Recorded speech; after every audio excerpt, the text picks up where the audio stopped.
কেমন আছো বন্ধুরা? দেখো আমাদের বাড়ির চারপাশটা বৃষ্টি হয়েছে, বাড়ির ছাদ একদম শ্যাওলায় ভর্তি হয়ে গেছে। গাছপালাগুলো কি সুন্দর, বর্ষাকালে যেটা হয় সবুজ চকচক করছে। দেখো পাখিগুলোকে দেখো কত বসে আছে, দেখো পাখিগুলো সব জোড়া জোড়া বসে আছে। শালুক পাখি। আমার একটা গাছ, তরুলতা গাছ লাগিয়েছিলাম, দেখি গাছটার কি অবস্থা। এই যে গাছটার মধ্যে কচি কচি ডগ ছেড়েছে, কুঁড়ি ফুটেছে। যাই হোক, এই ডগগুলো বন গাছে ভর্তি হয়ে গেছে। একটা ভালো কাঁঠাল ছিল, কাঁঠালের দানাগুলোকে এভাবে ফেলে রেখেছিলাম যাতে একটু কল বেরোয়, গাছ হয়, বসাবো বলে। কাঁঠালটা খেতে খুব সুন্দর, এত মিষ্টি, এর জন্য গাছগুলোকে লাগিয়েছি। বাইরে কোনো জায়গায় একটা চারিয়ে দেবো, ঢুকিয়ে দিই, অনেকগুলো আছে। যাক,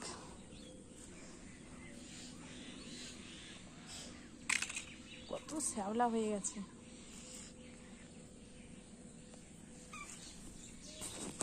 এগুলোকে সব পরিষ্কার করতে হবে আমাদেরকে।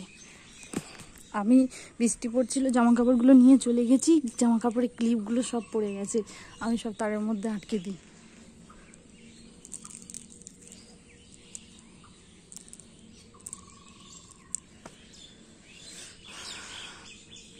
বৃষ্টির ফোঁটাগুলো তারের মধ্যে কিরকম আটকে আছে দেখো।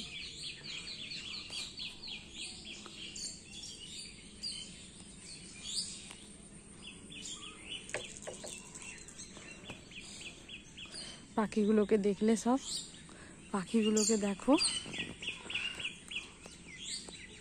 কত পাখি।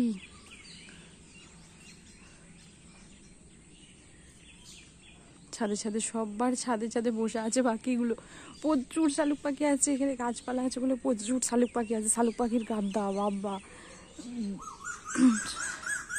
এখানে এই গাছটাই দুটো তোমার বালি হাঁস বসে থাকে, বাচ্চাও থাকে, কিন্তু এখন আপাতত দেখতে পাচ্ছি না বালি হাঁসগুলোকে। দেখা যাক ওরা কখন এসে পৌঁছয়, আদেও আসবে কিনা। প্রতিদিনই তো থাকে। দেখো গাছপালাগুলোকে দেখো, বন হয়ে গেছে চারিদিকে। এখানে একটা গাছ দেখো, গাছের আমি একটা ফল দেখাচ্ছি, ফলগুলো পেকে হলুদ হয়ে আছে, দেখতে পাচ্ছ? এই দেখো,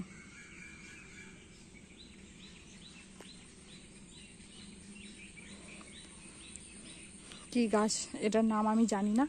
আর এই যে শিরীষ গাছটা, এর রোদ্দুর পড়লে পাতাগুলো ছড়িয়ে থাকে, আর রোদ কমে গেলে বা সূর্য ডুবে গেলে বা সূর্যের তাপ যখন থাকে না, তখন এইভাবে মুড়ে যায়।